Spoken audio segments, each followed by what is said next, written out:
It's been officially 1 year since I launched the Redefining with some podcast, a project that was in my mind for many years, but only until mid 2023 when I finally decided to go for it, to take a leap of faith, to follow my intuition, to take some risk. This last year has been a complete roller coaster, lots of ups and downs, setbacks, challenges, and disappointments, but also a lot of growth. So the question is, what have I learned in the last 12 months as a podcast host, and what lessons can you take from my own experience and apply to your life? So let's dive in. Number one, this thing of podcasting is a lot harder than I thought. And it's not that I never thought it was going to be easy. I never thought it was going to be easy, but the things that I thought that were going to be quote unquote easier turned out to be the hardest, and those things that I thought it were going to be the hardest turned out to be the easier.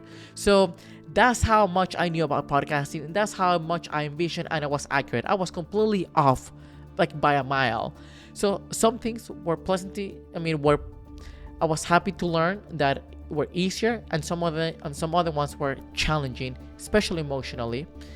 Those things that I thought were going to be harder was the interview per se, talking to people on the internet, having conversations with them. Why? Growing up, I was always the shy, introverted, and socially anxious person. And on top of that, I used to stutter a lot. Every now and then, I stutter too, but back then it was awful. I didn't have any social life. I couldn't socialize good with people. I was awkward. It was hard for me to have friends. It was hard for me to really have a cool conversation with people. And fun enough, my intuition told me that I needed to follow and do this podcast thing. So I follow it. One of the biggest surprises I got for myself was that I discovered a talent that I didn't know I had. See, when I started interviewing people I was good right from the get-go because I was having conversation about interesting topics. Since I was following my curiosity, I was choosing people and topics that I was interested about and fascinated with. And I started getting feedback from people. And they were like, you're great at this, or you're very, very good. And I didn't believe them at first. I thought really was like, okay, they're just trying to be nice. They're just trying to be supportive. But the more specific feedback I kept getting from people, from both podcast hosts and podcast guests, somebody that has been on different other podcasts and have run a podcast, say, hey, you're incredible. And then I realized that my intuition was right all along. That I had this talent that I didn't know I had. And that's why I was sort of like pushed to do this. So that was very nice. That was awesome. And you might think, if you're very good at podcasting, then it all should be easy. Well, interviewing people and having conversations is just one side of the business, right? But the other side is, reaching out to guests, finding new guests, growing an audience. That turned out to be way more challenging than I thought. Probably because I'm an optimist and I thought that we're going to be a lot easier than it actually was. When it comes to contacting guests, I probably contacted 200 people, most email, DMs, anything.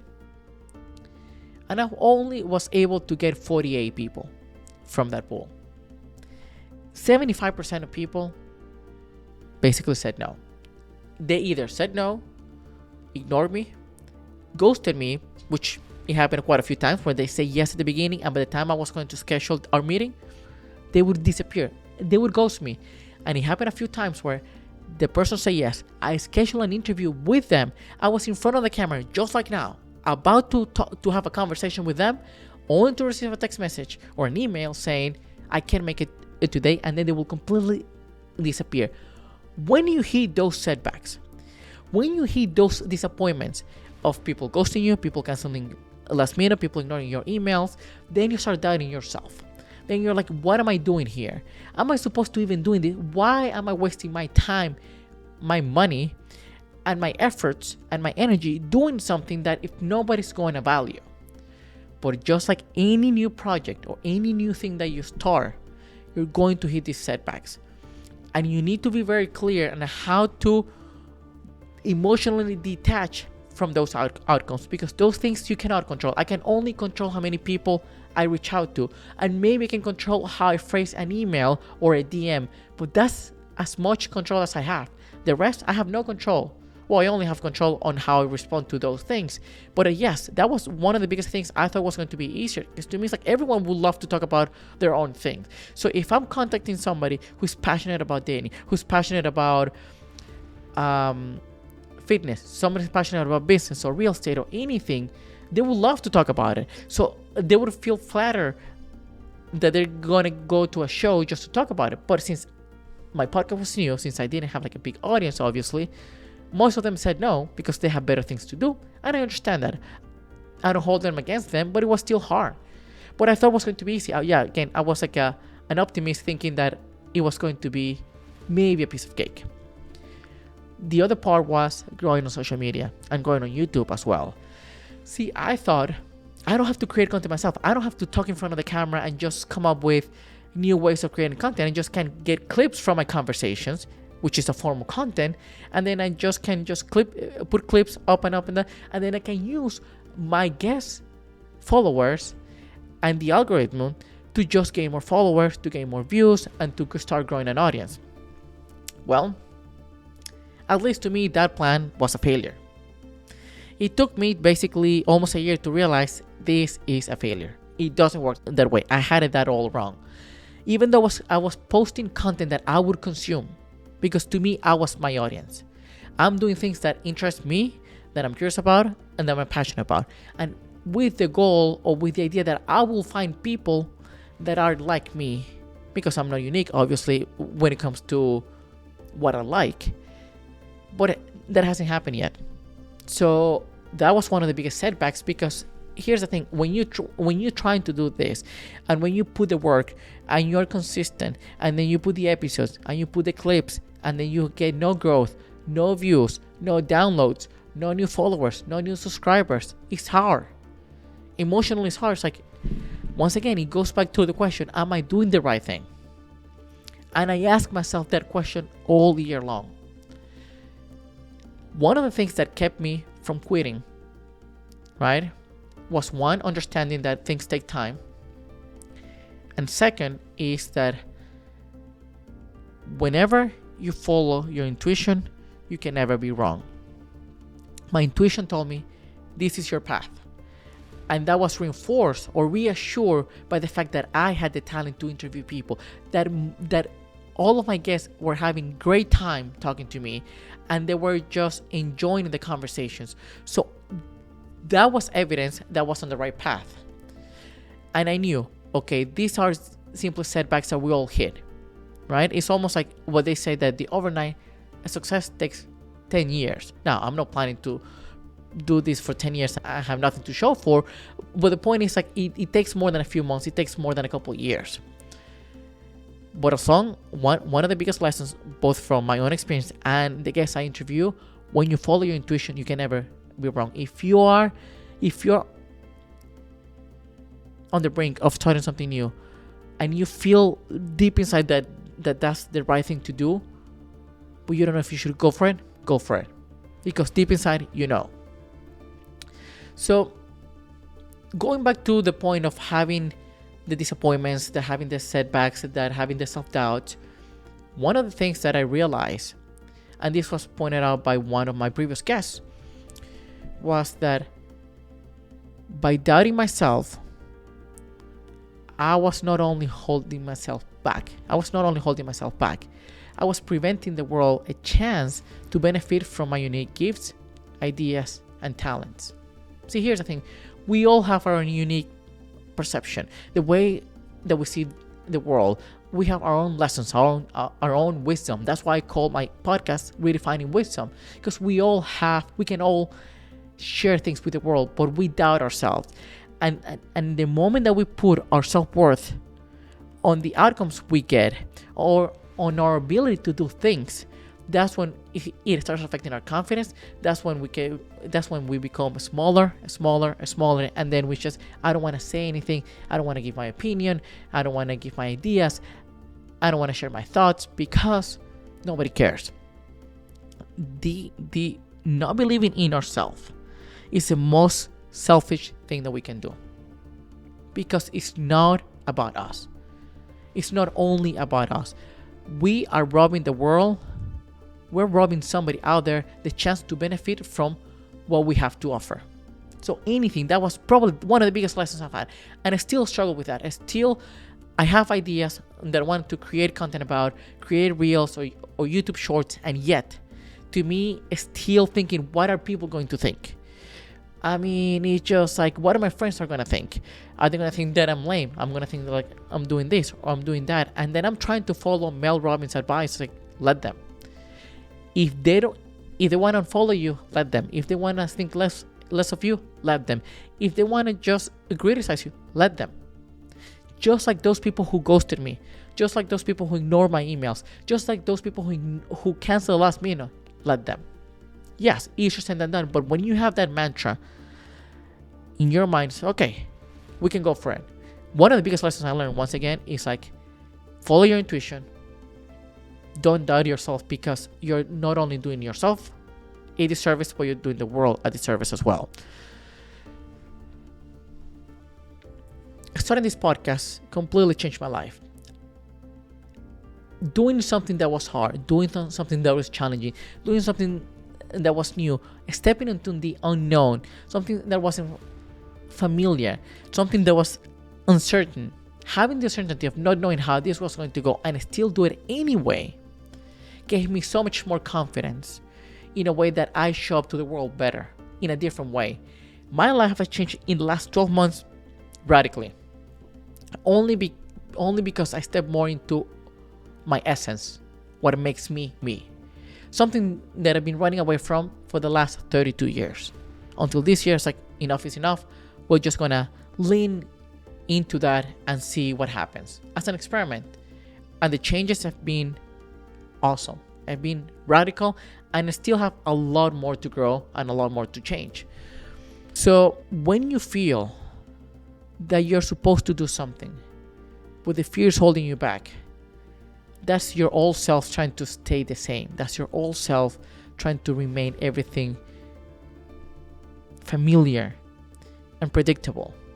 And the moment that you start stepping out of that comfort zone, stepping out of the familiarity, stepping out of what you already know, that's when growth happens, and that's when you start changing as a person. But that has to come from within. It's not easy, but once you do it, you'll be shockingly surprised how much it will impact your life. One thing that helped me stay within the podcast thing, especially when I was struggling with having those self-doubts, because by the way, even now, even after have seen all the changes, positive changes in my life, the way that I show to the world, the way that I interview people, the positive feedbacks, and discovering this talent that I didn't know that I had, I still have self-doubts. I still fear, what if I don't make it? What if I invest 5 years of my life, money, my entire savings into this project, and then I come up with nothing? And then I can never make it a living. I can never make this podcast successful. And then what? Every time I hit that thought, or every time I have that thought, I think about a Tim Ferriss quote on one of his podcasts years ago. He said, when choosing a project to pursue, choose it based on the relationships you'll make and the skills you'll learn from the project. Because even if you fail, you can take those skills and relationships and apply them to other things. So at the end of the day, it's not a complete waste of time and effort. See, by doing this exercise, I realized that the benefits outweighed the risk. Number one, I was meeting incredible and brilliant people who I learned from while adding them into my network. Second, I was learning skills like editing, social media marketing, communications, writing, content creation, and interviewing skills. But probably the best one is the fact that I'm learning and absorbing incredible knowledge from people who spend the entire life acquiring that knowledge. I've talked to people who are experts on mindset, in psychology, in fitness, in entrepreneurship, and it's almost like reading a book in an hour. It's almost like, because when you read a book, it's not that you're going to absorb all 300, 400, 500 pages. You take 2, 3, maybe 4 ideas, and hopefully, if you after you take those 3-4 ideas and apply one into your life, you need that one idea, that one thing that will change your life. So instead of spending days or weeks reading a book, which I still do because I love reading, I would talk to people and I would just extract the ideas, their wisdom, their life lessons, and then I start applying to my life. That knowledge is invaluable to me. Even if I fail, even if this podcast is not successful anymore, only just by having that network of brilliant people and having their knowledge, or at least the key life lessons, then I can apply that to any area of my life. That's one of the biggest things I've learned doing this podcast. The power of consistency and self-compassion. 99% of people are okay being mediocre. That's another Tim Ferriss quote. 99% of people are okay being mediocre. Why? Because being exceptionally great at something is hard. It requires consistency, but more importantly than that, it requires self-compassion. Because if we attach, as I said earlier, our self-worth to the outcome we get, and we blame ourselves for all the bad things or all the things that we didn't get. I didn't get enough views, I didn't get enough downloads, I didn't get enough likes, I didn't get enough followers or subscribers, I didn't get enough guests. All these things that are completely outside of control, if we put our self-worth on those outcomes, we are screwed. We are not going to be able to move forward because our confidence is going to be shattered. So we need to be compassionate. We need to have self-compassion. We need to have kindness towards ourselves in a way that's the tricky thing about life. That there's a very fine line between being lazy and being content and being mediocre with what we get, and have compassion but still push hard. That is so hard, because when we're not compassion, when we don't have compassion, then we lose our drive, we lose that fire, we lose that motivation, because at some point we're gonna feel that we're not good at all, that we're not good enough for anything, when in reality it's the opposite, because we're focusing too much on what we're lacking rather than what we have already. And that consistency is hard. I had the goal at the beginning of 2024 to release one episode the first week of the year, and then release one episode every single week for the 52 weeks of the year. I shared this goal with some friends and family, and all of them said it was too ambitious. They were worried about me. They said that I should probably do it like maybe one every other week, maybe one a month, because they knew that 99% of the podcast didn't pass episode 21.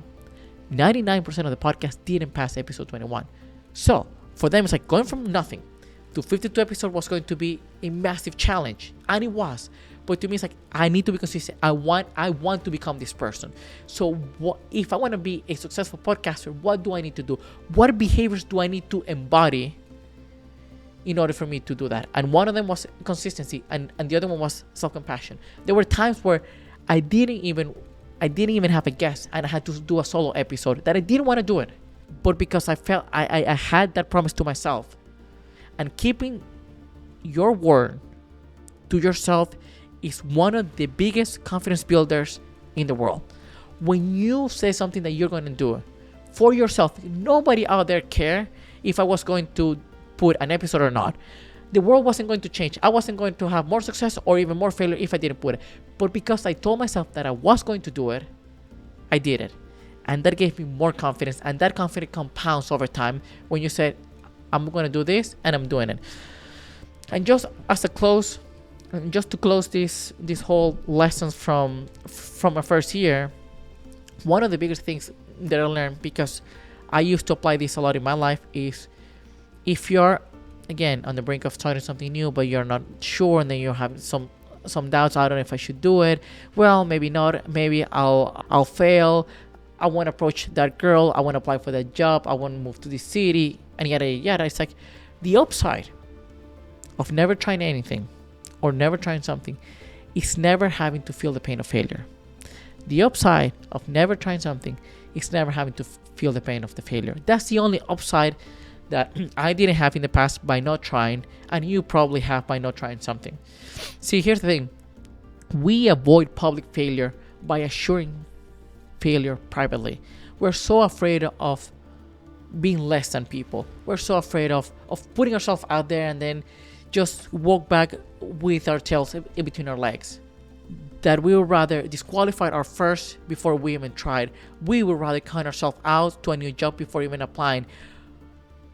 We rather reject ourselves first before approaching a girl, because we are trying to avoid that. That's our body trying to keep us safe. Our brains are not designed to keep us happy or to make us happy. Our brains are designed to keep us safe. The problem is that our brains think that everything is dangerous, when in reality, it's not. And we would rather watch, rinse, repeat those things that has given us some level of success but are not fulfilling, because we already know it. And when we know how to do something and we're fairly good at it, we have more to lose when we try something new. But we only grow by trying something new. See, we are afraid to explore new things because we attach our self-worth, as I said, to our ability to do things. We're not happy with uncertainty. It's not easy. It's not easy to face the unknown. It's not easy to be in an unfamiliar spot. It is easy to stay in a comfort zone once we're successful. Even if that success is I'm a supervisor and maybe I'll be a manager or an assistant manager, or maybe I'm making like decent money but I'm not very happy, but at least I have some level of success according to society. Because we have more to lose. And since we have more to lose, I like to use this mantra to offset that loss aversion that we might feel when trying something new. Life is a hypothesis to be tested, not an argument to be proved. Treating things as an experiment, playing around, seeing what happens, not taking things too seriously. We are meant to explore who we are, test different hypotheses, and go with the one we like the most, the one we serve us, not the one that society thinks we should adopt. And not try to prove how good we are or how valuable we are to society. Almost nothing is black or white. Life is a huge gray area, and we have the liberty to explore its different shades. We're meant to explore. We're meant to grow. We're meant to see what we like and what actually benefits us. When you treat life as an hypothesis to be tested, not an argument to be proved, you're free to do whatever you want. Treat everything as an experiment. One of the biggest issues I had doing this podcast, creating content, was I was treating everything like a buzzer beater. It was all or nothing, do or die, total success or absolute failure. That freezes you. That it puts, when the stakes are too high, we don't want to do anything. We cannot take the risk of making a move. We don't want to fuck it up. But when we start treating things as an experiment, we say, you know what, let's see what happens. And then you go for it. See, ask yourself, why would you want to stay within the same domain that you have already created? Why would you want to stay in the same job? Why would you want to stay in the same city or in the same situation that you are currently right now? See, when you open yourself to new possibilities, you'll be surprised where life can take you. See, growth happens when we step right side of our comfort zone. And I can testify this. The last 2 years have been transformational for me. The amount of growth I've experienced in the last 2 years have been enormous. But in the last year, I've been completely transformational. Completely transformational. I would have never... Me on January 1st of 2024 would have never imagined where me on January 1st of 2025 would have looked like. At all. Sure, lots of ups and downs, a lot of painful moments, a lot of disappointments, a lot of challenges, but I wouldn't change anything. I needed those challenges. I needed those painful moments to grow. I needed those painful moments to keep moving forward. So those are mostly the lessons on a philosophical level, on a mindset level that I got from the first year. Sure, I learned so many different other lessons and wisdom and knowledge from people I interview.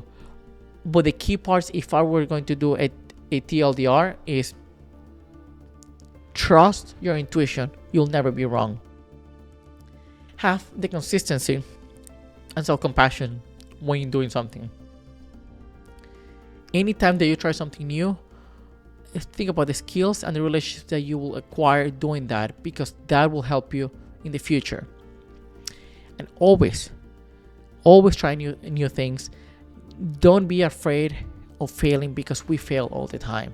Even when we snooze our alarm clock in the morning, that's quote unquote a failure because it was never our plan to snooze our alarm clock. So we're used to failure. What we're trying to avoid is public failure. But when you embody, when you accept, when you own your public failure, you gain more respect from people than when you don't try anything new. Paradoxically. So that's all for today. Thanks for watching or listening, and I'll see you next week.